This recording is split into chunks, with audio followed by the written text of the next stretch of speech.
Assalamualaikum warahmatullahi wabarakatuh. Oke, mungkin dalam 5 hari ke depan kalian bakal bahas tentang bedah ya. Jadi bedah itu memang di kompre ini dibagi menjadi 5. Ya, yang pertama itu kita bahas mengenai bedah muskuloskeletal. Jadi yang namanya muskuloskeletal itu kan kita membahas tentang otot, skeleton, dan tulang. Jadi nanti pasti ada fraktur, dislok, habis itu cedera ligamen, tendon, dan yang lain-lain.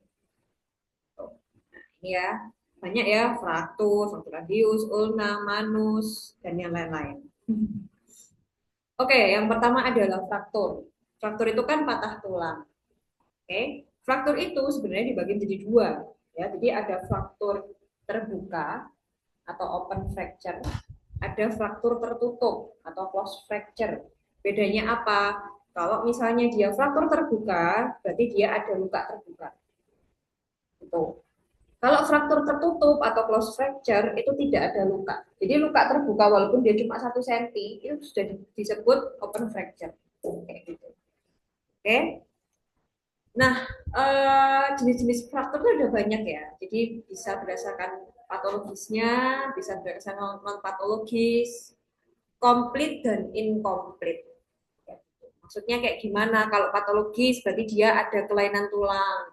Contohnya dia memang apa namanya ada tumor, ya tumor, atau dia ada infeksi pada tulangnya menyebabkan fraktur, atau dia memang ada kelainan kongenital, ya dia bisa menyebabkan fracture.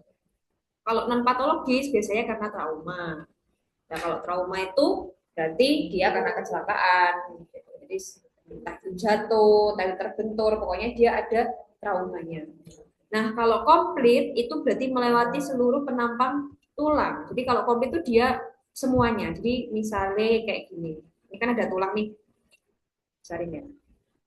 Nah, ini kan tulang nih, ya kan? Nah, dia itu di tulangnya ini kok enggak gitu ya.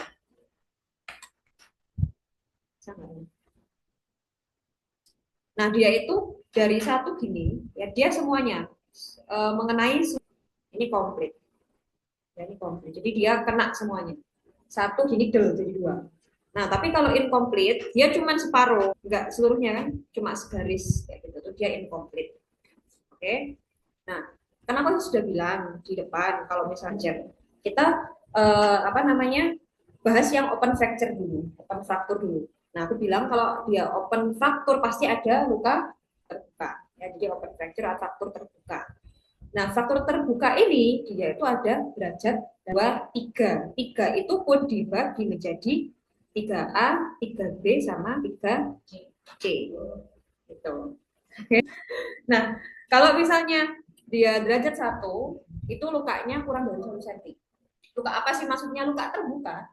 Jadi misalnya dia ya 0,5 cm lah ada luka. Itu kan dia ada suatu biasanya ada perdarahan yang aktif ya kalau misalnya dia open fracture itu. Jadi luka 0,5 itu sudah dibilang open fracture. Jadi dia grade 1. Nah, kalau misalnya dia lukanya 1 sampai 10 cm, nah dia katakan itu ya. Kalau grade 3 itu lebih dari 10 cm. Nah, grade 3 ini dibagi lagi ada bone expose atau tidak. Bone expose itu gimana? Ada tulang yang keluar apa enggak? Ya, ini grade 3. Oke. Nah, kalau misalnya dia ada tulang yang keluar, tidak ada tulang yang keluar, berarti dia 3A. Oke. Tapi kalau dia ada tulang yang keluar, dilihat lagi apa ada gangguan neurovaskular apa enggak. Neurovaskular itu gimana? Arterinya teraba lemah atau tidak. Jadi misalnya dia frakturnya di sini, antigrafi ya, open fracture dia ada bone expose. Terus itu kamu raba arteri di ubitinya, kayak gini. Nah, arteri radialisnya diraba, ya arteri biti ini diraba. Apakah dia teraba lemah atau masih kuat? Kalau misalnya dia masih kuat, berarti kan dia nggak ada gangguan. Nah, berarti masuknya yang 3B. Tapi kalau dia ada apa namanya teraba lemah, berarti dia masuknya 3C. Nah, selain pulsasi apa? Bisa dari tekanan darah. Di tekanan darahnya dia turun apa enggak? Kayak gitu. Terus habis itu CRT-nya dia kurang dari 2 detik atau dia lebih dari 2 detik. Itu adalah neurovascular distal disease. Oke. Nah, itu dia kalau open fracture ya. Kalau close fracture ya udah, dia nggak ada klasifikasinya. Oke. Nah, kalau misalnya dari fraktur-frakturan ini, itu diagnosisnya itu pasti dari gejala. Yang pertama. Nah, kalau dari gejalanya, dia pasti ada nyeri di sekitar frakturnya, itu pasti. Entah itu dia ada nyeri, habis itu dia ada kontraktilitas, ya ada dislokasi atau gimana, ya dia ada yang memendek lah, itu dia ada gangguan di situ. Terus habis itu ada gangguan mobilisasi, yang harusnya dia bisa bergerak secara bebas, jadi ROM-nya terbatas, ya range of motion-nya dia terbatas. Ada gravitasi. Ya, kalau gravitasi itu sebenarnya ini kalau kalian mau ngecek gravitasi itu sakit sekali ya. Jadi kayak bayangin orang fraktur mau gerak-gerakin, gitu kan masih sakit sekali. Kayak gitu. Oke. Terus pakai look feel movement. Ya, looknya dilihat ada shortening apa enggak, itu pemendekan. Jadi kalau fraktur itu biasanya memang mengalami shortening, pemendekan di daerah yang fraktur. Jadi kalian tuh harus membedakan antara kanan dan kiri kalau misalnya fraktur. Jadi dilihat kanan kiri, biasanya kalau fraktur dia gini tangannya, dia agak pendek, agak pendek. Terus ada deformitas apa enggak? Ya, ada angulasi apa enggak? Feel-nya ya udah digerakin, ada gravitasi apa enggak? Movement-nya ya pakai roll. Digerakannya dia terganggu. Oke. Nah, selanjutnya itu kan dari pemeriksaan fisik. Kalau dari pemeriksaan penunjang itu pakai rongsen biasanya faktor. Cukup dengan rongsen. Nggak perlu kamu CT scan, nggak perlu dengan ya rongsen itu kan dia sangat ini banget ya, mesti sangat sensitif dengan tulang. Jadi tulang itu putih di rongsen. Jadi memang kelihatan banget kalau memang ada faktor.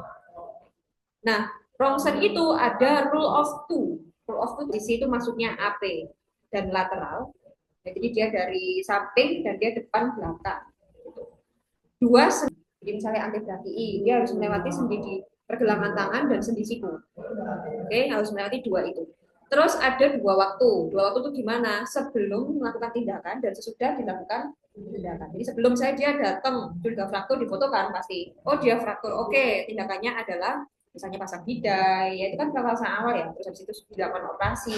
Nah, untuk memonitoring, mengevaluasi apakah tulang itu sudah nempel apa enggak, itu harus dilakukan rongsen juga setiap sebulan sekali.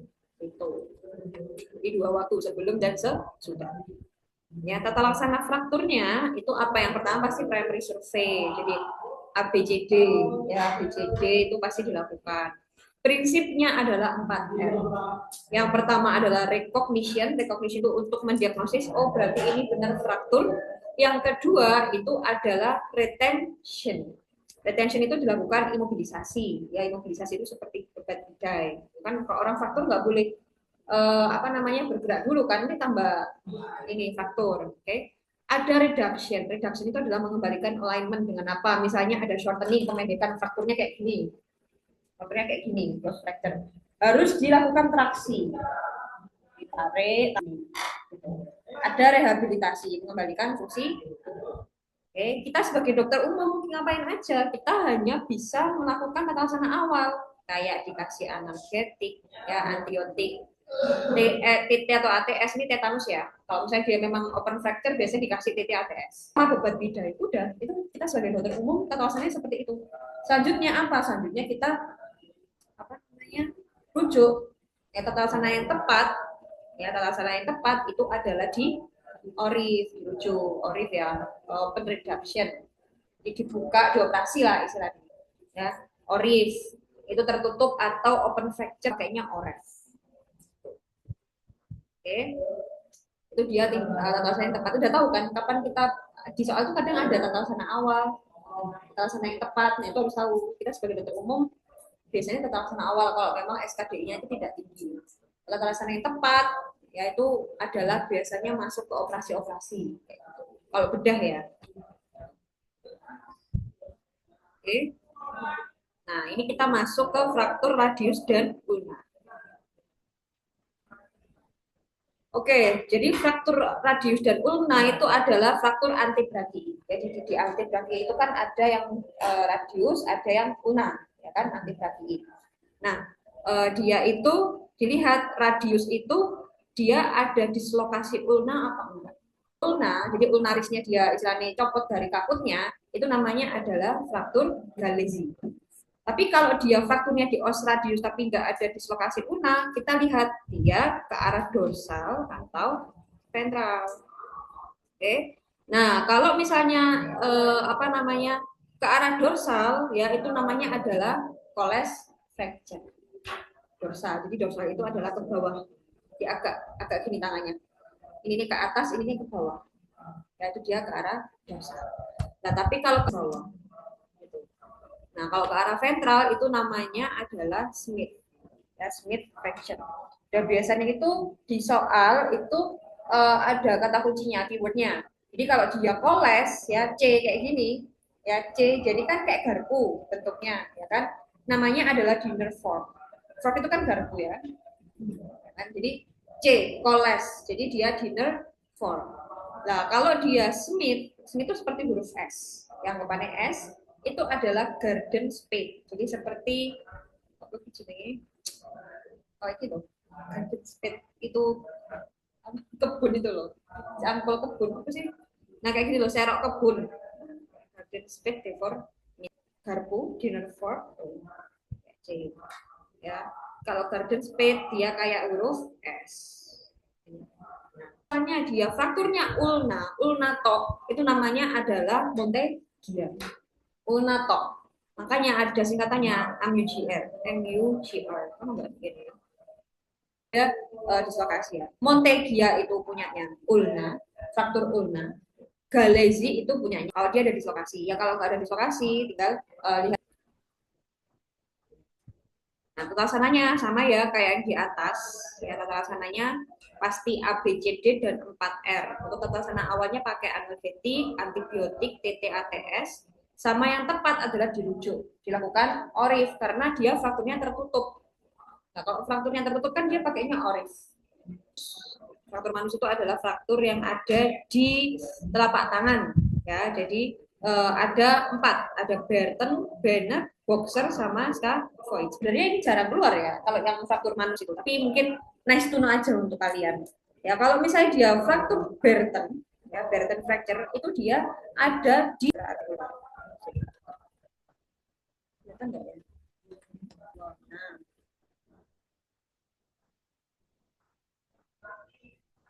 di intra itu di intra, nah ini di gigi. Ini adalah fraktur Burton. Sumpah deh. Ini Burton fracture ya. Ini kan kelihatan nih. Burton fracture. Nah, kalau misalnya yang Bennett itu dia frakturnya ada di jempol. Itu dia Bennett. Kalau Boxer dia ada di metakarpal 4 atau 5. Jadi di 4 atau 5 di intra artikular di sini. Ini dia Bennett, Boxer dia di sini. Bennett dia di sini. Apa sih? Ya, Boxer dia di sini. Boxer Burton ya, Burton dia di sini, Bennett dia di sini, ya toh. Habis itu Boxer dia ada di Scapoid, dia ada di sini. Jadi kalau Scapoid itu khusus Scapoid dia di sini namanya Burton, di sini namanya Bennett, di sini namanya Boxer. Oke, ini hafalan ini ya, hafalan kalau ini guys, nggak bisa ada keluarga ini.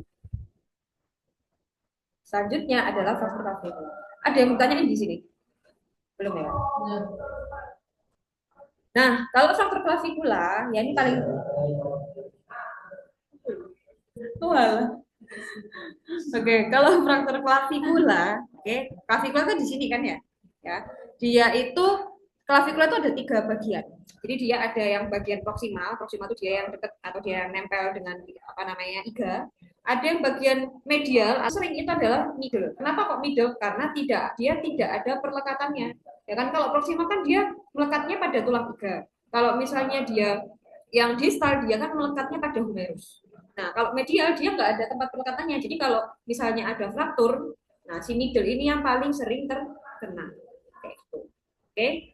Nah, nanti apa namanya mendiagnosisnya pakai sepertiga ya, sepertiga proksimal. Kalau misalnya sepertiga proksimal sama medial itu tata laksana awal itu adalah figure of 8. Figure of 8. Oke, figure of 8 itu kayak gimana? Jadi ini dikasih namanya adalah figure of 8. Oke, maksudnya itu ya udah dia dikasih kayak hitungan itu dia yang asli. Nah, kalau misalnya dia distal, dia tata laksana awalnya pakai amsling. Jadi dibalik, khusus yang distal dia pakai amsling tata laksana awalnya. Nah, apa namanya? Tata laksana yang tepat ya tetap di ORIF karena apa? Dia close fracture termasuknya. Ya bisa open fracture sih tergantung ORIF. Nah, diagnosisnya ya sama ya, seperti fraktur-fraktur pada umumnya. Jadi pakai anamnesis. Anamnesisnya lebih nyeri ke bahu, terus ada gravitasi, gangguan imobilisasi, kayak gitu. Nah, untuk pemeriksaan apa namanya penunjangnya ya tetap pakai Lawson. Komplikasinya itu dia bisa menyebabkan neuropraksia plexus brachialis, bisa menyebabkan trauma arteri subclavia dan pneumotoraks. Contohnya yang fraktur-fraktur di media. Kenapa kok bisa kayak gitu? Karena kan kalau fraktur dia kan bisa kan patah nih. Nah, patahan frakturnya itu dia bisa nyocrot. Nyocrot tahu nggak ya? Nusuk ya. Dia bisa nusuk di sarafnya, dia bisa nusuk di apa pembuluh darahnya. Jadi dia bisa trauma arteri, dia bisa nusuk di paru-paru. Nah, kalau misalnya nusuk di paru-paru ini jadinya pneumotoraks. Beli kayak apa namanya kaca kalau pecah itu kan ada serpihan-serpihan. Nah, itu bukan serpihan, tapi lebih ke tulangnya. Kalau serpihan kayak nggak bisa senusuk itu deh. Sampai Iya. Ya, karena apa di bawah klavikula itu ada tempat apa lewatnya apa namanya brachialis nervus brachialis sama pembuluh darah tadi. Jadi kalau dia bisa patah di sini dia bisa menusuk. Oke, next. Nah, ini latihan soal. yang kekerasan awal itu kan ada dua juga, berarti bisa dua-duanya. Sana awal yang paling pertama dulu. Berarti soalnya yang bisa juga dilakukan nomor dua. Bisa. Kalau nomor satu nggak ada pilihan. Gitu. Oke, yang soal nomor satu. Coba dibaca guys. Berdasarkan derajat fraktur stil maka luka pasien termasuk derajat Tuan Bobby berusia 36 tahun di bawah EDT karena kecelakaan lalu lintas tunggal 1 Januari. Pada pemeriksaan fisik didapatkan penurunan kesadaran, tekanan darah didapatkan tekanan darah 90/60, denyutnya 112 kali per menit, darahnya 20 kali per menit, suhunya 36,8 Celcius. Pada pemeriksaan lokalis nampak adanya laserasi dengan non ekspor pada sinistra, disertai pendarahan aktif dan tidak terabanya dengan arteri dorsalis dentis. Oke, kalau ini termasuk derajat 3 ada berapa tadi? 3A, B, C. Ya. Ini kan karena teraba denyut, tidak teraba denyut, berarti masuknya yang 3B. 3C. Iya 3C. Ya, 3C. Ya. Pokoknya kalau semakin ke bawah dia semakin parah biasanya. Kalau yang denyutnya kuat berarti 3B. Oke. Derajat apa namanya? Derajat 3 ini dilihat apanya tadi? Sorry, derajat 3 itu lukanya berapa? Berapa senti? Kurang dari 5. Derajat 3 lukanya lebih dari 10 cm. Dilihat apakah ada bone expose atau enggak, kan ya. Kalau derajat 3A, dia ada bone expose enggak? Ada. Enggak ada. Ya, enggak ada. Kalau derajat 3B sama 3C, dia ada bone expose. Kayak gitu ya. Dia ada bone expose. Jadi, apa ya? Aku tuh waktu belajar OKPPD itu bingungnya tuh adalah grading. Karena nanti di muskuloskeletal ada gradingnya kayak gini. Terus habis itu di trauma ginjal ada gradingnya sendiri, ya kan? Terus dari apalagi hernia dan yang lain itu ada grading-grading itu yang membingungkan. Jadi kadang itu balik-balik gitu. Oke. Kalau derajat 2, lukanya berapa senti? Derajat 2, 1 sampai 10 senti. Kurang dari 1 cm. Tata laksana awal, kalau yang ditanya tata laksana awal, apa tata laksana awal? Oke, tata laksana awal bisa di resus, oke, primary survey ya, ABCD-nya. Terus setelah itu kasih analgetik, ya kan? Sama di dia pakai tadi ya, primary survey. Itu ya, analgetik dan yang lain-lain. Kalau tata laksana yang apa namanya? Tepat. Oke, rujuk untuk dilakukan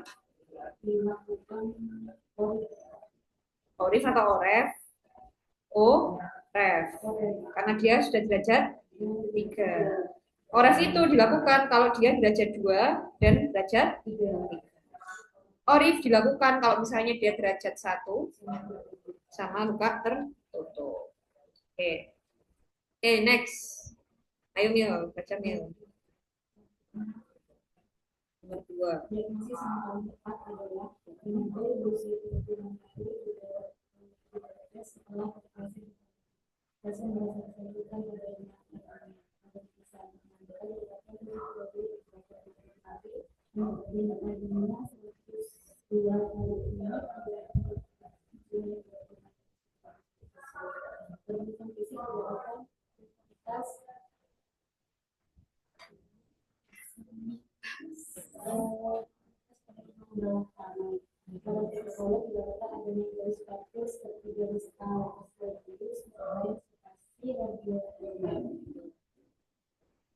Oke. Oke, dia di os radius. Ada dislok. Kalau ada dislokasi tadi apa namanya? Singkatannya apa? Hah? Yang ada dislok. MU GR. Ya kan dia ada dislok kan? Dia MU GR. Montegia punya ulnar, Galeazzi punya radius. Nah, dia ini frakturnya adalah di os radius. Nah, berarti namanya adalah fraktur. Fraktur Galeazzi. Iya, fraktur GR punya radius. Ya, GR punya radius. Montegia punya ulnar. Montegia punya ulnar. Ya, ingat ya, kalau dia ada dislokasi, dia frakturnya di ulna atau di radius. Oke, next. Mbak baca. Bagaimana tata laksana yang awal pada kasus pasien tersebut? Pada bulan tahun di atas PGDR setelah mengalami kecelakaan lalu lintas 1 jam lalu. Pasien mengeluh nyeri pada bahu kiri. Pasien mengalami kecelakaan tunggal diduga karena terkendara dalam kondisi mabuk sehingga pasien terjatuh dan mengenai trotoar. Pasien tampak sakit sedang, elevatif, nafas spontan, RF 20 kali per menit. Sirkulasi darah 130 reguler, BS-nya 15, pupil, status lokasinya tampak hematom pada bahu kiri dari dekatnya positif, tampak deformitas dan adanya krepifikasi positif. Didapatkan foto X-ray berikut ini. Nah, oke, kalau dari ini berarti foto X-ray-nya dia fraktur apa? Oke, fraktur apa? Clavikular. Sepertiga media. Sepertiga media. Nah, kalau kayak gini, tata laksana awal pakainya yang mana? Yang tata laksana awalnya yang mana? Yang figure of 8. Ya, figure of 8. Nah, tadi yang pakai figure of 8 dia adalah faktor apa? Ya, jadi dia di sini ya, jadi sini. Dia pakai figure of 8. Kalau dia faktornya di sini? Pakai yang answer. Itu ya. Oke, next. Emil. Baca di sini dong, enak. Kamu ngapain baca di HP? Oh alah, nggak ketok. Tepat pada kasus tersebut, anak berusia 26 tahun dibawa ke GP setelah kecelakaan motor 25 kembali. Perusahaan meninggal pengendara 110 kali ada 19 kali ini dalam 20 kali. Sebagai beberapa penyintas dan konsentrasi pada antagonis desa. Saat X-ray didapatkan status ketiga distal radius serta isolasi radioulnar dan distal. Oke, diagnosisnya apa kalau kayak gini?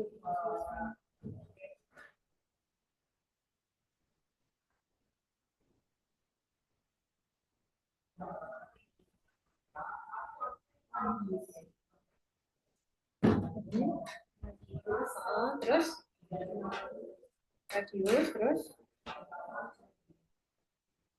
ada dislokasi. Berarti kalau ada radius, ada dislokasi, berarti pakainya ya MU GA.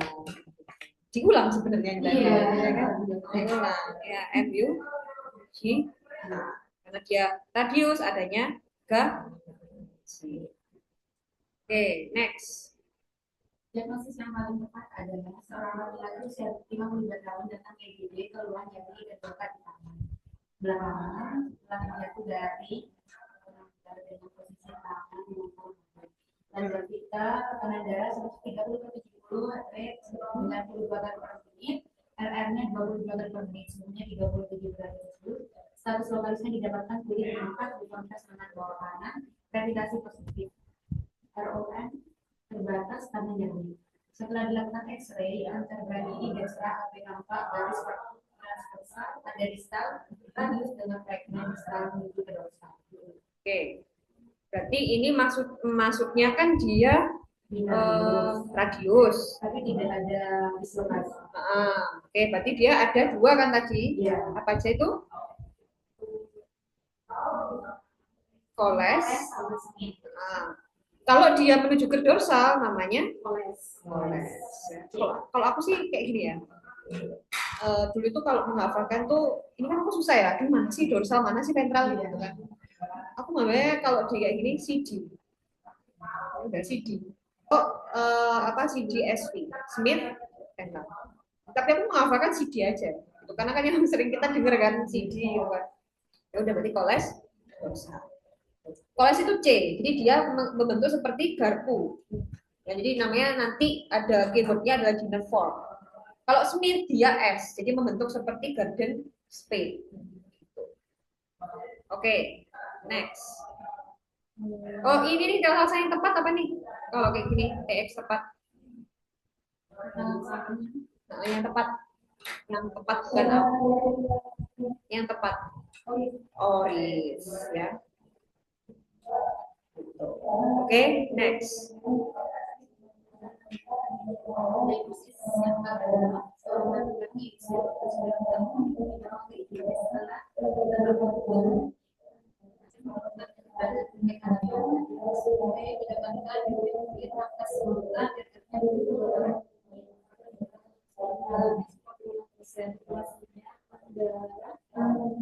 Darah 90 ke 60 apalagi ini jatuhnya dari berarti pada minggu itu bisa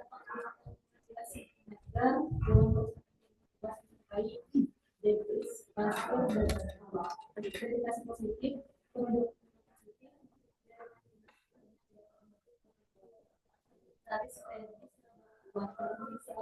radiologis sama aku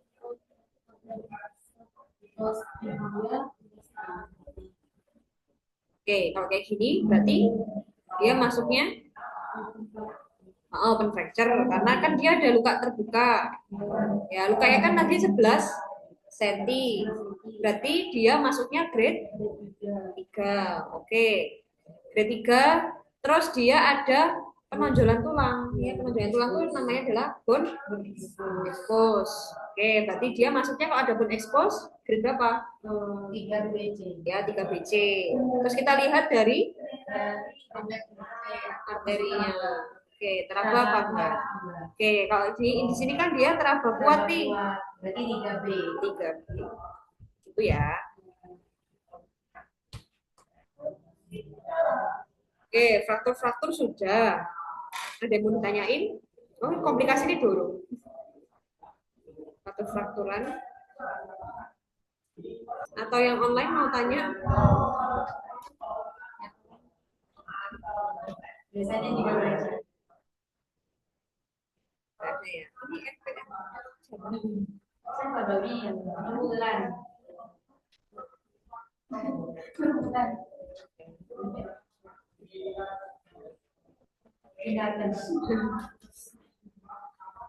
Oke, lanjut ya. Ini adalah komplikasi fraktur.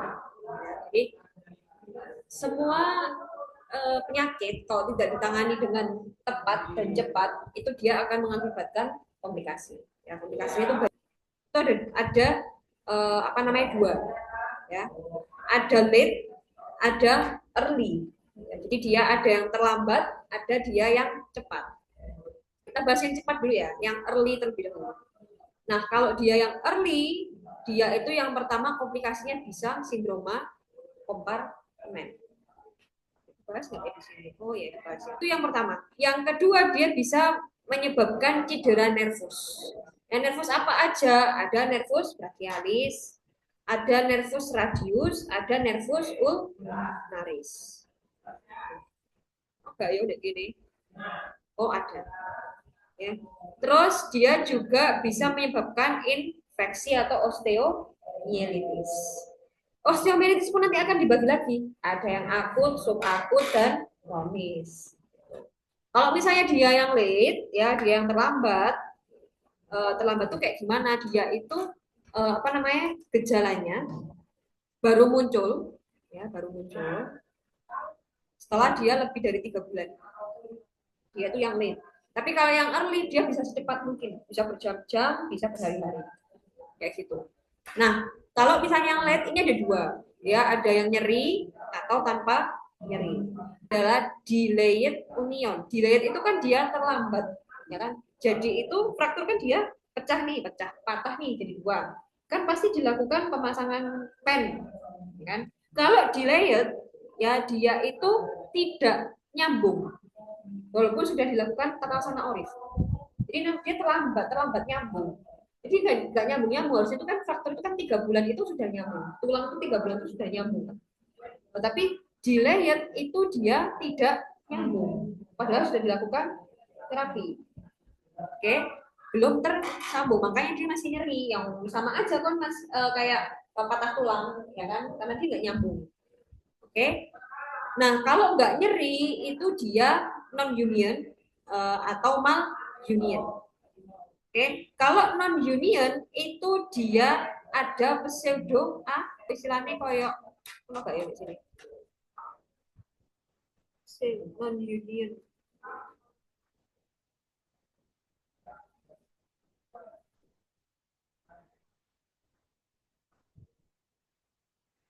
Pseudoartrosis itu kayak ada jaringan yang tumbuh di sekitarnya. Itu namanya adalah pseudoartrosis kayak gini. Ya dia harusnya kan tulang itu kan nggak ada kayak penonjolan gini kan. Nah tapi karena dia non union, dia itu ada pseudo artrosisnya, ada jaringan yang tumbuh di sekitarnya itu, sekitar garis yang fraktur. Nah, kalau mal union namanya aja mal. Ingat aja mal praktek. Ya kan? Kalau mal union dia menyatu, ya, tapi dia tidak sempurna. Jadi dia harusnya menyatunya kan dia ya wes seperti biasanya, tapi dia menyatunya malah mencong. Dari tulangnya itu dia bisa mencong. Contohnya kayak gini. Dia ada fraktur nih di os femur.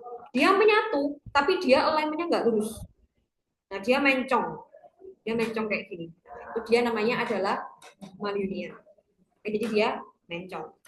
Nah, itu dia yang late. Nah, kalau misalnya yang apa namanya early, ya yang pertama itu adalah sindroma kompartemen. Gejalanya apa aja sindroma kompartemen? Itu ada 5P. Pain, pushless, pallor, parestesi, dan paralisis. Pain itu adalah nyeri. Oke. Pushless itu adalah tidak ada nadi. Pallor itu adalah pucat. Jadi dia kulitnya dia pucat. Terus ada parestesi. Parestesi itu dia kebas atau kesemutan. Paralisis itu dia lumpuh. Nah, itu adalah gejala dari sindroma kompartemen. Jadi tiba-tiba kamu kenapa sih kok bisa terjadi ini ya sindroma kompartemen? Yang pertama dia fraktur tertutup. Oke. Yang kedua dia bisa kena luka bakar dan yang ketiga dia bisa pemasangan gips bidaimu terlalu kuat. Jadi kenapa sih bidai nggak boleh terlalu kuat ya? Karena nanti menghindari sindroma kompartemen. Jadi bidai itu nggak boleh kuat-kuat, secukupnya aja. Yang penting cukup untuk mengimobilisasikan. Kayak gitu. Nah, untuk apa namanya diagnosisnya itu namanya adalah weak catheter kayak gini. Namanya dia tinggi lebih dari 20 sampai 30 mmHg gitu. Tata laksananya ya, golden period itu kan 6 jam. Kalau misalnya lebih dari 6 jam gimana? Amputasi. Gitu. Oke. Kalau dia fraktur tertutup, maksudnya etiologinya karena fraktur, dia di fasiotomi. Jadi itu anggapannya kayak nekrosis sebenarnya sindrom kompartemen itu ya kan. Lawang dia ada pain apa namanya nyeri kan, berarti kan ada suatu iskemik di sini. Ya iskemik, dia kekurangan oksigen. Nah kalau kekurangan oksigen nanti kan dia bisa nekrosis.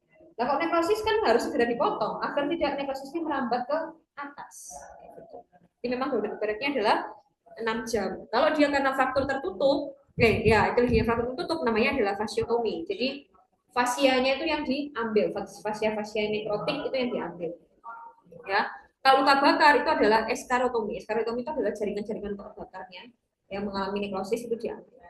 Gitu. Itu adalah sindroma kompartemen gitu. Oke, cedera nervus itu ada di ekstremitas superior dan di ekstremitas inferior. Oke, yang aku bilang tadi ada di saraf medianus, ya medianus, ada di saraf radius sama saraf ulnaris. Itu kalau yang dia di apa namanya di ekstremitas atas. Kalau dia medianus, namanya adalah obstetric hand. Obstetric hand itu kayak gimana? Gini, ini kayak VT. VT kan gini kan ya. Nah, kalau nervus medianusnya yang terkena itu dia tangan ke 4-5-nya dia mengalami istilahnya nekuk, yaitu dia nervus prediction, banyak ya namanya ya. Oke, selanjutnya itu adalah yang kena kalau misalnya dia nervus ulnaris. Kalau yang kena adalah nervus ulnaris itu claw hand gini, jadi seperti cakar, ya dia claw hand. Tapi kalau yang kena adalah nervus radius itu drop atau drop hand. Jadi dia apa pergelangan tangannya dia jatuh. Nah, itu dia kalau kenanya di nervus radius. Nah, ada juga nih dia di nervus yang ekstremitas inferior. Namanya adalah nervus perineal communis dan nervus tibialis posterior. Kalau dia perineal communis, dia itu gejalanya adalah drop foot. Nah, kayak gini. Perineal communis itu dia berjalan di betis yang depan ya, yang anterior. Jadi dia bisa menyebabkan drop foot. Ini ya di belakang. Dia bisa menyebabkan claw foot. Oke. Kalau misalnya ini dokter ini. Kalau misalnya ekstremitas superior dia OMCU-DS ya. OM obstetric medianus, KU claw ulnaris, DR drop radialis. Kalau dia yang inferior, dia namanya adalah tika PD. Ya, tika tibialis posterior clawfoot, ya tika apa namanya PD perineal communis drop foot. Oke. Oke, sebelum masuk latihan soal apa ada yang mau tanyain teman-teman? Yang online apa ada yang mau tanyain?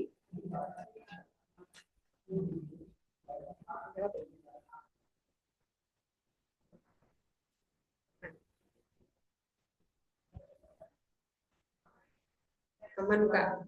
Oke. Nah, ini masuk ke latihan soal ya. Coba Nurwulan coba dibaca latihan soalnya ini.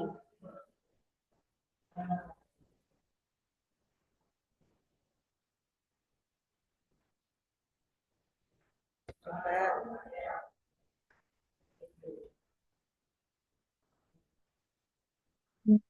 Berarti berusia 45 tahun diantar Dengar. Nyonya Apriati berusia 45 tahun diantar ke IGD setelah mengalami kecelakaan saat mengendarai motor. Pasien mengeluhkan adanya kelemahan pada tungkai kanan, serta baal dan kesemutan pada lateral tungkai kanan. Pada pemeriksaan tanda vitanya adalah batas normal. Pada pemeriksaan kaki kanan mendapatkan drop foot positif. Apakah nervus yang mengalami kelainan? Oke, menurut kamu apa ini? Nervus perineus Oh, yang komunis. iya, perineus yang komunis. Oh, no, jawaban nih. Oke, kalau perineus komunis itu nama lainnya adalah perineus profundus. Ya, jadi yang ini. Yang B. Oke. Gitu. Oke, ya perineus communis. Kalau misalnya dia food, ya, perineus communis. Kalau misalnya dia yang clawfoot, Yang kenanya ke di mana? yang idealis, Ya, idealis. di tibialis posterior. Oke, next nomor 2. Ini siapa ini? Dialog Kiana. Apakah ada di sana? Oke, ada. Coba dibaca, guys. Apakah saraf yang terlibat dan asal saraf tersebut? Tuan Boba dapat usia 63 tahun datang BGD setelah mengalami kelemahan pada tangan kiri. Kelelahan dirasakan setelah pasien terjatuh di kamar mandi 2 jam yang lalu. Pada pemeriksaan fisik dapatkan kesadaran mentis, CV-nya dalam batas normal. Pada pemeriksaan neurologis dapatkan kesulitan untuk melakukan dorsifleksi tangan dan penurunan sensasi raba. Krepitasi pada bahu dan lengan kiri negatif. Saraf yang terlibat asal saraf tersebut adalah Hmm. Dia nggak bisa dorsifleksi tangan kiri. Jadi dia nggak bisa dorsifleksi apa namanya? Oke. Jadi dorsifleksi itu gimana? Dia nggak bisa gini, ya. Dia nggak bisa gini. Jadinya dia gini. Nah, kalau gini namanya apa? Oh, kayak gini. Ini namanya apa? Yang offline? Yang ini? Drop hand atau whisk drop. Nah, kalau whisk drop dia kenanya di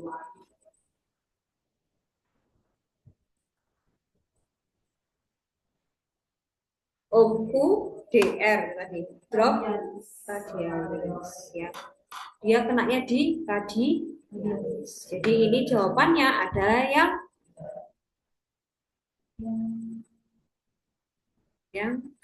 B ya. Jadi apa namanya nervus-nervus yang ada di telapak tangan itu dia atau apa namanya plexusnya itu adalah plexus brachialis. Gitu ya. Oke. Oke, ternyata 5 soal. Coba mil ini mil. Ketiga. Mereka selanjutnya yang empat adalah seorang laki-laki harus mendapat undangan ke dalam itu dan Tuhan beri pada sampai bawah setelah mengalami kecelakaan yang besar. Kalau bukan itu dapat memproses ada kerja ekonomi bersalah sekaligus positif dan diprotes sulit hingga kematian. Penggunaan tenaga jawatan seperti dia, pos dia, kemudian bukan masalah dia. Dan setelah masih muda, pasien disertai dengan bakal pada perempuan. Setelah penjelasan sedikit semua, pas dan orang harus dulu. Pada siang, menjadi terhadap bahwa prestasi organisasi akan berusaha sebagai strategi.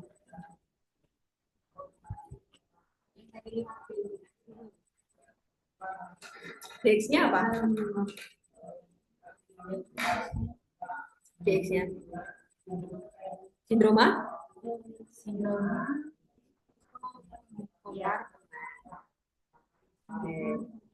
Oke, total sana selanjutnya dia karena faktur kan berarti dia harus di wong ini karena bidanya berarti harus di total sana yang tepat guys harus di fasiotomi. Oke, fasio bukan dirujuk itu dilakukan orif ya. Ini kan kalau fraktur.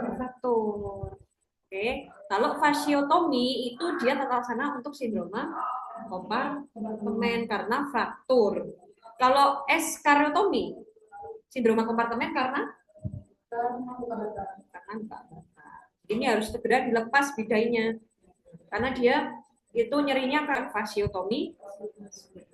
Golden periodnya berapa? 6 jam.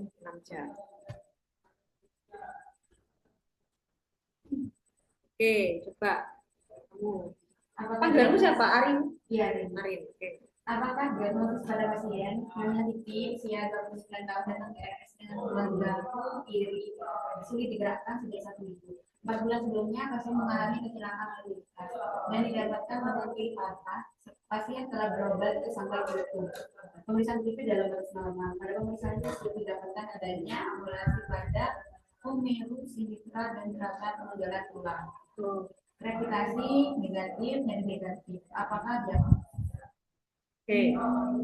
Berarti dia masuk yang Satu minggu. Yang 4 bulan berarti yang lead. Oke. Dan dia nggak ada nyeri. Masih pada umur dan gerakan penunjukan tulang. Oke. 4 bulan sebelumnya berarti kan lebih dari 3 bulan. Oke. Berarti dia yang kalau dilayat kan berarti dia nyari. Karena dia tidak nyambung. Dilayat berarti nggak nyambung. Jadi gini, biasanya itu kata kuncinya adalah sangkal putung. Ya. Kalau setelah berobat ke sangkal putung kan nggak dilakukan ini, apa namanya operasi kan ya. Jadi cuma ditraksi aja sebenarnya sangkal putung itu. Dia itu faktor risiko terjadinya malunion itu tinggi. Jadi dia bisa bengkok tulangnya. Nah, kalau dia sudah ada sangkal putung, ya maksudnya adalah mal. Kalau non union itu ada pseudo astrosis. Gitu. Jadi dia waktu di foto tulangnya dia memang ada menonjol, tapi kan dia dari foto, ya kan dari foto, bukan dari pemeriksaan fisik. Ya, jadi kalau ada pemeriksaan fisik ada menonjol tulang, ya udah itu namanya adalah mal union. Oke, next. Apa saja? Saudara, apa namanya? Keluhan yang dialami pasien dikarenakan saudara I usia 21 tahun datang ke IGD dengan keluhan gangguan berjalan sejak mengalami patah tulang 1 tahun yang lalu. Sebelumnya pasien disarankan untuk menjalankan operasi, namun pasien takut dan menolak. Pasien memilih TTV, tekanan darah normal, RR normal, suhunya normal. Pemeriksaan lokalis didapatkan kaki tidak dapat dorsofleksi, hiperestesi pada punggung kaki, dan pada pemeriksaan didapatkan fraktur pada fibula sepertiga posterior proximal, pseudoartrosis positif. Oke, ada pseudoartrosis, berarti keluhannya dia mengalami di atas kilo, oke, sudah tak tulis non union. Oke, non union. Jadi dia ada pseudoartrosis. Ya, pakainya adalah non union. Kalau mal union tadi gimana? Mal union tadi gimana? Mal, berarti dia salah. Mal, dia salah. Berarti dia nggak lurus. Tumbuh tapi salah. Gitu. Kalau dilayat, berarti ini dilayat non union sama mal union dia lama termasuk late. Kalau dilayat berarti dia terlambat, berarti dia tidak nyambung gitu. Oke, enggak nyambung. Nah, kalau dilayat berarti dia masih fraktur gitu. Oke. Kita sholat dulu ya. Kita sholat maghrib dulu sampai 16.15.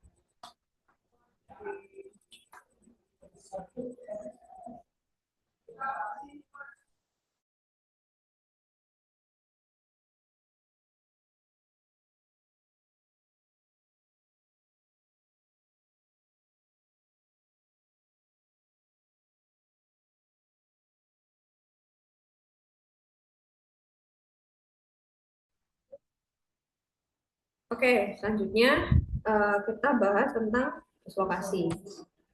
Ya. Dis itu adalah salah lokasi, ya, location. Jadi dia salah lokasi.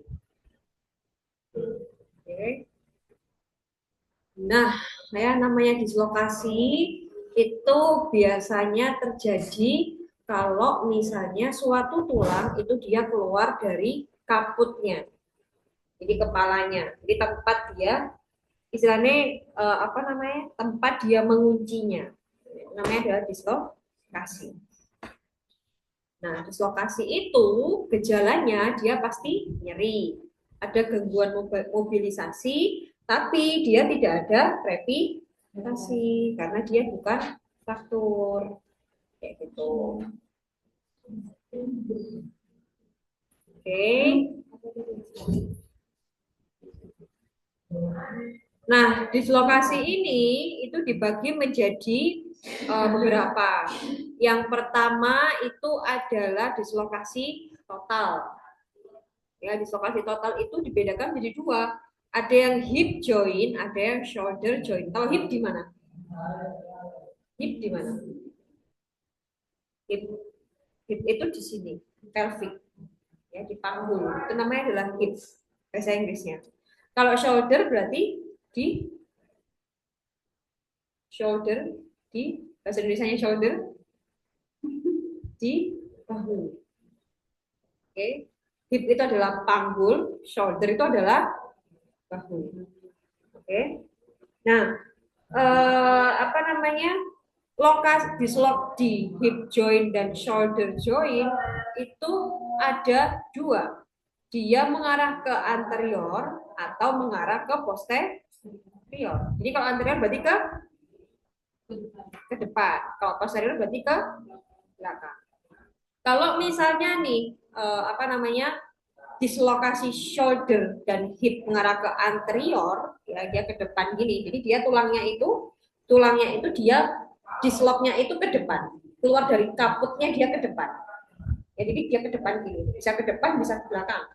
Nah, kalau ke depan gejalanya itu adalah abduksi. Ya, abduksi itu berarti dia menjauhi. Ya, kalau misalnya dia ke depan gini berarti kan dia menjauhi gini kan. Iya kan? Kamu misalnya dislok, ada pasien dislok. Berarti kan dia ke depan gini, dia menjauhi gini jadinya. Dislok itu dia nggak bisa gerak, ya udah gini terus. Jadi dia abduksi, menjauhi. Terus ada eksorotasi ke luar. Ya, jadi dia ada pergerakan ke luar. Ya, dia menjauhi kayak gini, abduksi. Nah, tapi kalau misalnya dia disloknya ke posterior, berarti kan ke belakang gini. Ke belakang gini. Berarti dia abduksi, mendekati sumbu tubuh. Oke, kalau ab dia menjauhi, kalau ad dia mendekati. Dan kalau ad dia ada endorotasi ke dalam. Oke, nah contohnya kayak gini nih. Kalau misalnya dia posterior, dia anterior, yang kayak ini, gambar yang ini, dia kan menjauhi ya. Namanya adalah abduksi. Makanya dia menjauhi kayak gini. Nah, ini dia ke anterior nih, disloknya. Nah, tapi kalau misalnya yang posterior, dia ad dalam. Ini kan keluar, ya, eksorotasi dan endorotasi. Sama shoulder pun juga gitu. Kalau shoulder, ya di bahu, itu dia juga abduksi dan adduksi. Oke. Nah, kalau misalnya yang shoulder, dia itu ada yang namanya half moon overlap. Ya, jadi dia seperti bulan sabit.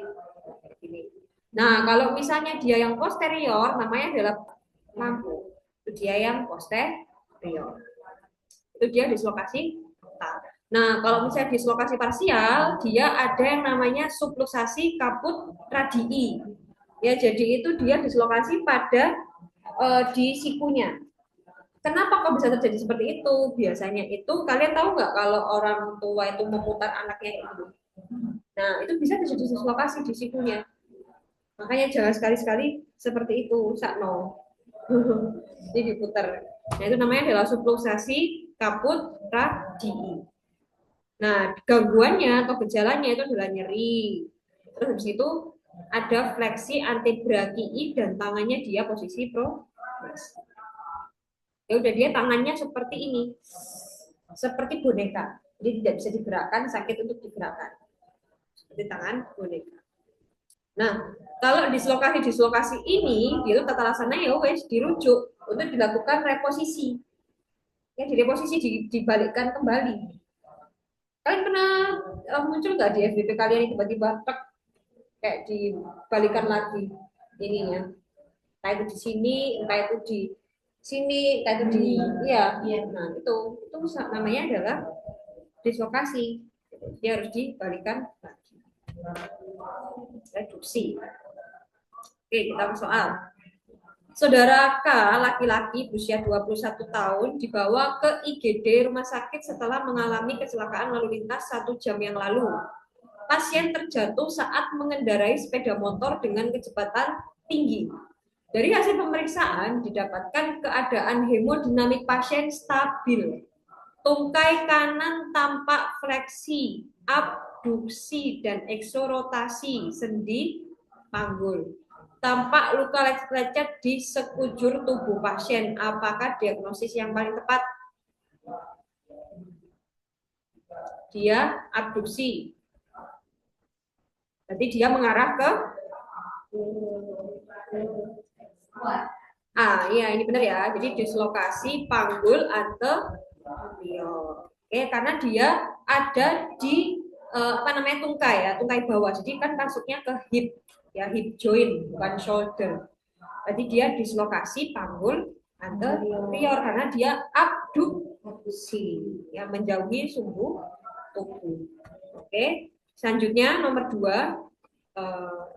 diagnosis yang tepat pada pasien ini adalah Tuan Mayor 46 tahun datang ke IGD karena kecelakaan lalu lintas 1 jam yang lalu. Pasien mengendarai mobil dan saat kecelakaan pasien menghantam bagian dashboard mobilnya. Saat ini pasien tidak mampu menggerakkan kaki kirinya.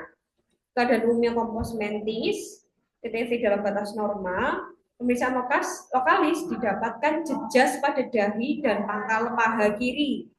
Posisi kaki kiri dalam keadaan abduksi dan endorotasi. Rasa nyeri positif dan foto X-ray didapatkan kaput femoris di bagian atas acetabulum. Diagnosis yang tepat adalah dislokasi panggul posterior. Oh ya.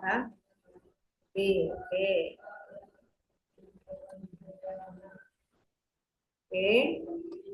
Nah, faktor dislok udah. Sekarang kita masuk ke bedah muskuloskeletal. Ya, atau bedah orto ya bilangnya ya. Yang pertama ada cedera ligamen, ligamen di lutut, ligamen di tendo Achilles, kelainan tulang belakang, dan osteoporosis. Yang pertama adalah cedera ligamen. Oke. Jadi cedera ligamen ya, itu kalau sprain namanya terkilir ke ankle, yang ke ankle. Kalau strain itu regang. Oke. Nah, ligamen itu adalah penghubung antar tulang. Jadi ini adalah ligamen. Kalau misalnya nih klasifikasinya nih, kalau misalnya dia masih grade 1, ya dia itu masih bisa berjalan. Di pasien datang masih bisa berjalan. Nah, itu dia grade 1. Oke, nyeri otot tungkainya dia masih ringan. Kalau misalnya grade 2, dia robekannya parsial. Jadi setengah. Nah, jalannya pincang. Jadi dia kalau misalnya meregang, ya udah di ligamennya ya meregang aja setengah ya. Kalau robekan total berarti total gitu. Nah, itu dia robekan total. Nah, kalau robekan total dia grade 3, berarti dia tidak bisa berjalan sama sekali. Biasanya kayak gitu. Jadi kalau grade 1 dia masih bisa jalan, grade 2 dia pincang, grade 3 dia tidak bisa berjalan. Oke, dari pemeriksaan penunjang itu bisa pakai MRI atau USG. Tata laksana awalnya itu adalah RICE. R-nya itu adalah rest, jadi harus diistirahatkan. Ice dikompres dikompres es batu. Ya, C-nya itu adalah kompres, decompression, jadi kayak dibidai, dikebat. E-nya itu adalah elevate, jadi agak ditinggikan. Ya, jadi kalau misalnya dia kenanya di Achilles, dia kakinya nggak ditinggikan, pakai bantal. Dia namanya adalah elevate. Rise itu perlu ya, itu tata laksana awal. Kalau tata laksana yang tepat itu harus dirujuk. Nah, ini ya. Ini cedera ligamen. Ya, ini ligamen yang ada di sendi lutut ya, yang ada di sendi lutut. Gejalanya itu pasti gangguan mobilisasi, nyeri lutut dan edema lutut. Rame soalnya. Oke. Nah, lutut ini mempunyai cruciate ligamen, ya cruciate ligamen dan meniscus ligamen. Cruciate itu yang di mana? Cruciate itu yang di sini. Itu adalah cruciate. Meniscus itu yang di kanan dan kiri. Tergantung. Kalau misalnya dia bagian dalam, dia yang medial. Kalau dia bagian luar, berarti yang lateral. Itu dia yang meniskus.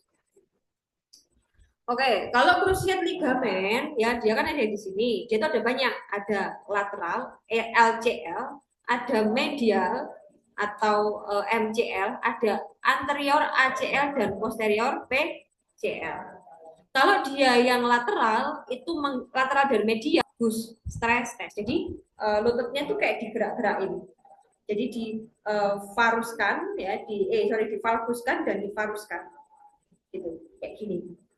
Nah, itu nanti kalau misalnya dia positif, misalnya ada nyeri di sebelah yang dalam, berarti dia kenanya di MCL. Nah, itu namanya adalah medial cruciate ligament. Kalau dia yang kena berarti valgumnya dia yang positif. Ya. Kenapa kok valgum? Ya valgum kan dia di O kan. Kalau di O kan berarti kan anggapannya yang bagian medial itu kan dia ditekan gini. Nah, makanya kenanya adalah di medial cruciate ligament. Kalau varum, ya varum itu kan berarti varum itu di O kan. Berarti yang kena adalah lateral. Karena lateralnya ke regang. Jadi kan varum itu O, valgus itu X. Ya, varum itu kan di O kan gini. Yang lateral ini dia meregang, makanya dia nyeri. Kalau misalnya yang medial, dia divalgumkan, jadi di X kan. Ya, di X kan gini, dia yang bagian medial, dia akan ke renggang. Makanya dia nyeri. Terus kalau misalnya yang anterior ya atau ACL itu menggunakan anterior drawer test. Ya, jadi ditarik gini. Jadi di lututnya itu ditarik ke arah anterior dari pasien ya. Dia ke arah anterior. Nah, dia akan nyeri kalau misalnya dia ada kelainan pada anterior cruciate ligamennya. Ya, terus habis itu ada posterior drawer text ya. Jadi kalau posterior udah tinggal didorong ke posterior yang pasien. Nah, dia akan mengalami nyeri kalau misalnya dia positif. Nah, kalau posterior dia ada namanya suction ya. Jadi dia didiamkan aja. Nanti lama-lama itu dia akan ada jeglongan di sini. Ya karena kan yang di belakang nggak ada yang menahan ke posterior gitu. Itu kalau yang cruciate. Nah, kalau misalnya yang medial, yang meniskus ada yang kanan, ada yang kiri ya, ada yang medial, ada yang lateral. Itu pemeriksaannya pakai McMurray dan Apley test. Kalau misalnya yang medial ya itu Apley sign-nya dia positif kalau dienderotasikan. Kalau McMurray dia dieksorotasikan ya. Kalau lateral itu kebalikannya. Kalau ini hafalan ya, jadi Apley dia positif enderotasi pada medial, McMurray dia pada eksorotasi. Oke. Atau sananya harus di repair ligamen, jadi dirujuk untuk dilakukan repair ligamen. Jadi dikasih ligamen atau dijahit ligamennya. Gitu. Nah, ini selanjutnya adalah cedera tendo Achilles. Achilles kan ada di belakang. Nah, dia cederanya istilahnya bisa ruptur. Ya, kalau ruptur of Achilles, dia itu namanya ruptur, ya kan dia pasti tidak bisa berjalan. Dia sudah masuk grade berjalan. Ada nyeri di pergelangan kaki, ada gap. Jadi dia ada kayak space. Dia ada space. Nah, ini dia gap namanya. Thompson test gimana? Jadi musculus gastrocnemiusnya ini tanda kan dia adalah tendonnya menghubungkan dengan musculus gastrocnemius. Musculus gastrocnemiusnya akan dipencet. Normalnya kalau dia negatif, dia akan ikut plantar fleksi kalau gastrocnemiusnya dipencet. Coba kalian pencet gastrocnemiusnya sendiri, dipencet, dia pasti si kakinya dia akan ada plantar fleksi, ya kan?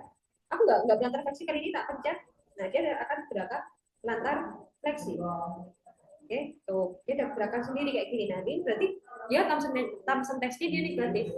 Kalau dia waktu dipencet dia nggak ada gerakan kayak gini, berarti dia Thompson testnya positif. Karena apa? Karena ini di sini ruptur Achillesnya. Kalau kamu pencet gini kan Achillesnya ketarik kan, ya akhirnya dia kan bisa ada plantar fleksi. Ya. Nah, kalau Thompson test waktu kamu pencet gini karena dia ruptur pedot yang putus, dia nggak ada gerakan plantar fleksi. Oke. Jika masih bisa berjalan, namanya adalah sprain. Jadi sprain tendo Achilles. Tapi kalau sudah nggak bisa berjalan, namanya ruptur tendo Achilles. Pemeriksaan penunjangnya bisa pakai MRI, bisa pakai USG. Pelaksananya dirujuk untuk dilakukan operasi. Oke, sekarang ke latihan soal. Apakah diagnosis kasus tersebut? Seorang laki-laki berusia 32 tahun merupakan seorang atlet sepak bola di bawah dengan keluhan nyeri pada lutut sejak 2 jam yang lalu saat latihan. Pasien tidak memiliki riwayat pada lutut sebelumnya. Dari pemeriksaan regiogenu, nggak ada edem, nggak ada eritem, deformitas, dan hangat. Tidak ada. ROM-nya terbatas, Lahman tesnya positif. Oke. McMurray tesnya negatif, Apley tesnya negatif, posterior Glauber tesnya negatif. Apakah diagnosisnya?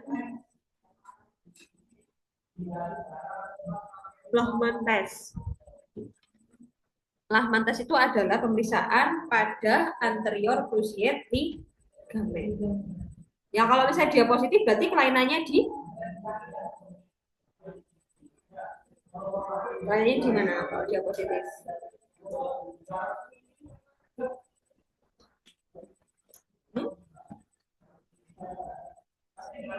Kelainannya di ya anterior. Karena kan dia ada di anterior, pemeriksaan anterior cruciate ligament. Nah, kalau misalnya dia positif lahmatnya, berarti dia ada cedera ligamentum cruciate anterior, CL ya. McMurray Apley, pemeriksaan buat apa?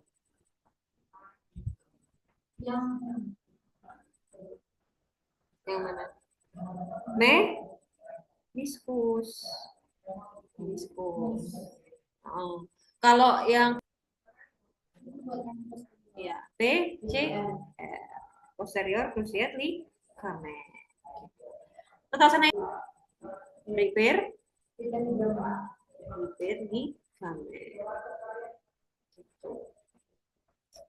Oke, next. Pemeriksaan yang tepat pada kasus di atas adalah seorang laki-laki 22 tahun diantar ke UGD oleh temannya dengan keluhan nyeri hebat pada pergelangan kaki kiri setelah melakukan lompatan slam dunk pada saat bermain basket. Pasien tidak dapat jinjit sehingga perlu dipapal saat berjalan. Jadi dia nggak bisa jalan nih. Oke.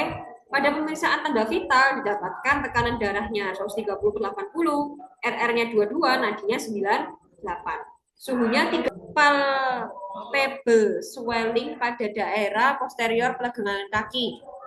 Ada gap dan terlihat seperti gambaran seperti ini. Kalau kayak gini berarti yang sakit yang kanan apa yang kiri? Yang sakit yang kanan apa yang kiri?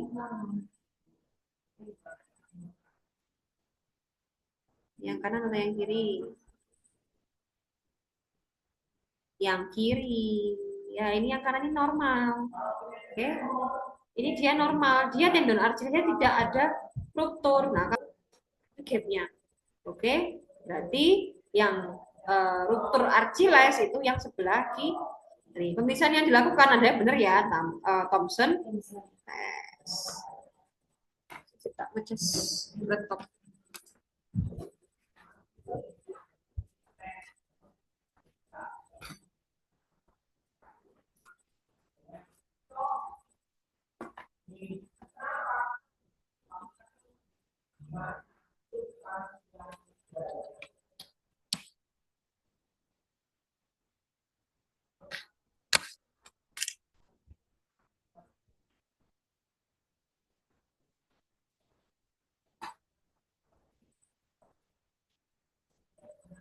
Oke, next. Ini sama nih. Sama soalnya. Diagnosisnya ruptur tendon Achilles. Kenapa ruptur? Kenapa ruptur?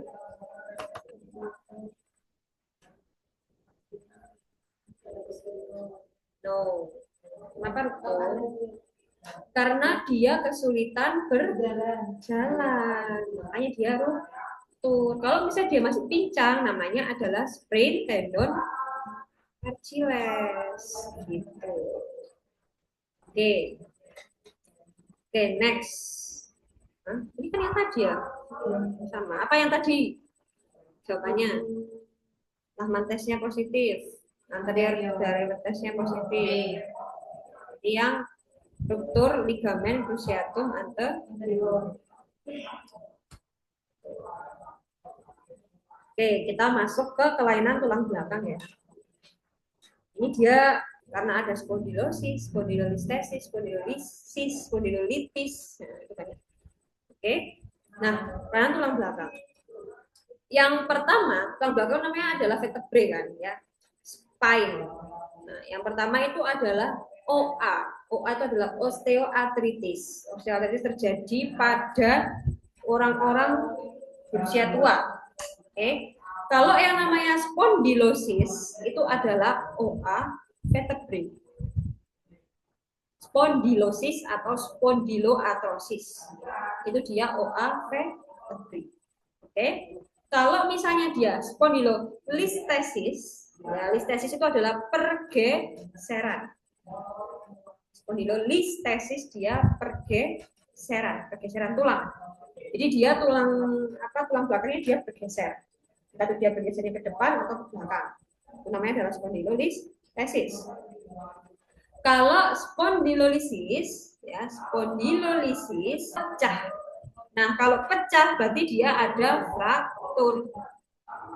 Ya, fraktur pada vertebrae. Nah, biasanya dia itu dari foto rongsen didapatkan adanya scotidoxine. Nah, kita balik ke listesis. Spondylolisis ini, ya spondylolisis si fraktur ini dia bisa menyebabkan komplikasi spondylolistesis, jadi pergeseran tulang. Nah, spondylolistesis sendiri 4 dan 5. Grade 1 dia tidak ada pergeseran tulang yang terlalu banyak. Jadi cuma nyeri aja biasanya. Bergeser sedikit. Nah, kalau misalnya ini healthy spine ya. Kalau misalnya dia grade 1 ya, grade 1 itu dia kurang dari 25% pergeserannya. Jadi sedikit. Kalau misalnya grade 2 dia pergeserannya 25 sampai 50%. Kalau grade 3 dia 50 sampai 75%, grade 4 dia lebih dari 75. Kalau misalnya grade 5 dia itu spondylolisthesis. Jadi dia sudah sudah kayak fraktur. Jadi dia nggak menempel gini. Jadi dia sudah antara sakum dan vertebrae lumbalnya dia sudah pisah. Itu dia grade 5. Namanya adalah spondyloloptosis.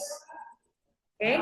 Nah, selanjutnya adalah spondylolitis, ya itis. Berarti dia ada peradangan. Nah, peradangan pada spondyl atau spine itu dia dibagi menjadi 2. Ada spondylitis tibi, ada ankylosing spondylitis. Kalau misalnya spondylitis tibi, ya udah dia karena tuberkulosis, ya kan? Ada gejala tibinya. Terus pada X-ray-nya dia didapatkan gibus. Nah, karena dia etiologinya adalah TB, obatnya adalah obat-obatan anti tuberkulosis. Nah, kalau ankylosing spondylitis, ya dia itu gambaran X-ray-nya adalah bambu spine. Jadi dia X-ray-nya itu dia lurus banget kayak bambu, kayak gini. Dia lurus banget, ankylosing spondylitis. Nah, selanjutnya ada deformitas spine ya. Jadi yang pertama ada lordosis. Lordosis itu dia degek banget, tegak banget. Kifos di huruf S. Gitu. Oke. Ini adalah kelainan tulang belakang. Ini adalah materi terakhir ya, osteoporosis. Oke. Osteoporosis itu adalah pengeroposan tulang. Oke. Nah, tapi ternyata osteoporosis ini dia itu juga bisa pada pasien-pasien dengan usia yang tergolong masih dewasa muda. Hanya diklasifikasikan. Ya, klasifikasinya dia ada yang primer, ada yang sekunder. Oke. Yang primer itu dia karena gangguan hormonal, misalnya hormon-hormon estrogen pada wanita. Oke. Gangguan hormonal, defisiensi estrogen dan menopause. Makanya kenapa sih orang-orang dengan menopause itu tiba-tiba kesehatannya menurun ya karena hormonnya itu juga ikut menurun. Jadi dia kesehatannya pun juga ikut menurun. Nah, kalau misalnya yang sekunder, ya sekunder itu dia karena obat-obatan seperti steroid atau penyakit hipertiroid. Nah, si osteoporosis ini pun juga ada tipenya, ya tipe 1 dan tipe 2. Nah, yang tipe 1 dia itu pada pasien-pasien dengan menopause yang perempuan, tipe 1. Jadi misalnya dia masih usia 50-an tapi dia udah osteoporosis, ya berarti dia masuk yang tipe 1. Ya kalau tipe 2 itu karena usia memang. Jadi memang dia primer dan tipe 2. Dia usia sudah tua, udah wayai apa namanya tulangnya keropos kayak gitu. Gejalanya itu dia asimptomatik. Awalnya nggak ada gejala, tiba-tiba dia nyeri semua. Tiba-tiba dia ada bungkuk kifosis ya dan rentan terjadi fraktur karena tulangnya sudah keropos. Jadi tulangnya itu tidak kuat lagi. Karena udah keropos, jadi dia rentan terjadi fraktur. Pemeriksaan penunjangnya pakai bone densitometri, didapatkan atau dikatakan osteoporosis kalau misalnya dia itu nilainya kurang dari minus 2,5. Oke, kalau low bone density, dikatakan low bone density, dia nilainya antara minus 1 sampai 2, minus 2,5 itu normal. Tata sananya ya udah, tata sananya dikasih kalsium, dikasih bifosfat. Ya, bifosfat itu tujuannya untuk mengembalikan pengeroposan itu tadi. Kalsium untuk apa? Untuk tulangnya dia agar kuat. Soal terakhir nih kayaknya. Oke. Diagnosis yang paling tepat adalah seorang laki-laki 38 tahun datang ke RS dengan keluhan nyeri punggung sejak 2 tahun yang lalu. Pada pemeriksaan didapatkan tekanan darahnya 120/80, nadinya 80, RR-nya 20, suhunya 37,1. Pada pemeriksaan ronsen didapatkan gambaran vertebra segi 4 dan menempel atau menyatu satu sama lain menyerupai bambu spike. Diagnosisnya apa? Ada keywordnya sudah, bambu spike. Berarti masuknya ankylosing spondylitis atau di sini next. Diagnosis yang tepat, seorang perempuan 55 tahun datang ke RS dengan keluhan nyeri punggung sejak 2 hari yang lalu. Keluhan muncul setelah pasien menggendong cucunya. Pasien sudah mengalami menopause 4 tahun yang lalu. Riwayat penggunaan obat-obatan rutin disangkal.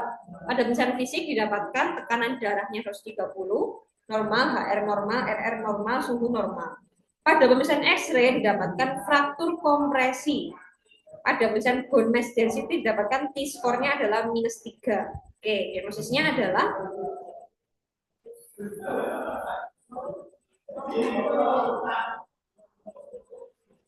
iya, osteoporosis yang tipe berapa?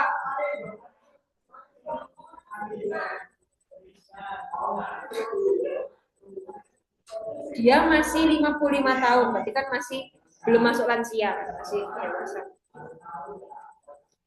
Tipe 1, betul ya. Jadi ini adalah osteoporosis tipe 1 karena dia masih belum tua ya. Kalau osteoporosis tipe 2 dia itu biasanya usianya dia lebih dari 75 tahun.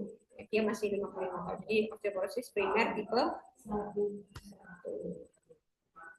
Oke, diagnosis yang mungkin pada pasien ini. Tuan Z, 48 tahun, datang ke RS karena keluhan nyeri punggung sejak 2 minggu. Keluhan nyeri menjalar dari punggung hingga ke kaki kiri bagian belakang. BAK-BAP dalam batas normal, TTV normal. Pada pemeriksaan fisik didapatkan lasek tesnya positif.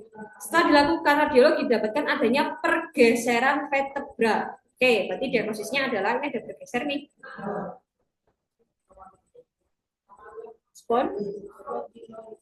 Spondylosis. Kalau spondylolisis tadi apa?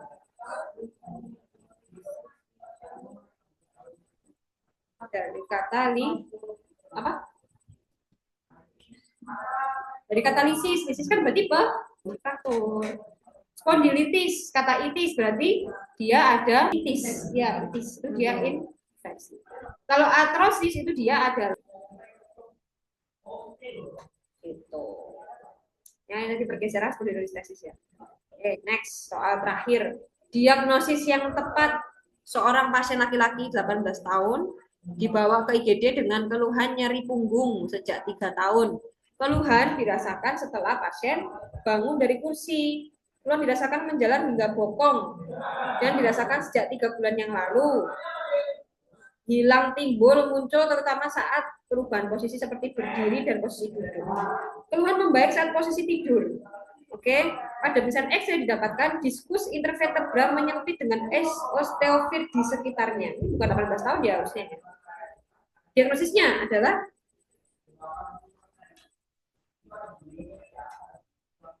aku ganti 78 tahun.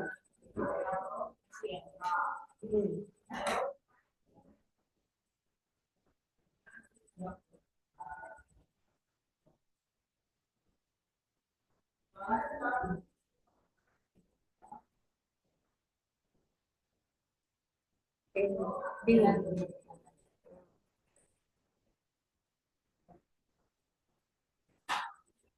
Ada intervertebral menyempit dengan osteofil sekitarnya, itu adalah OA, osteoartritis. Osteoartritis pada vertebrae namanya spondylosis atau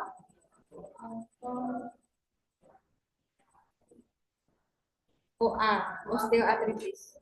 Iya, spondylosis atau spondyloartrosis. Ya, namanya adalah yang iya, ini tuh adalah vertebral menyempit dan ada osteofit, namanya adalah OA. Yang online ataupun offline, udah panas otaknya. Panas otaknya. Yang online ada yang mau tanya nggak?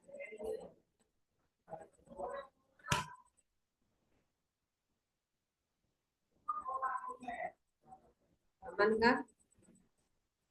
Aman kah? Ini sudah bisa belum ya? Belum. Aman kak. Ya. Oke, kalau nggak ada, tak akhiri ya. Oke, tak akhiri. Semoga apa yang kita pelajari pada malam hari ini, pada sore hari ini bisa bermanfaat. Tak akhiri. Wassalamualaikum warahmatullahi wabarakatuh.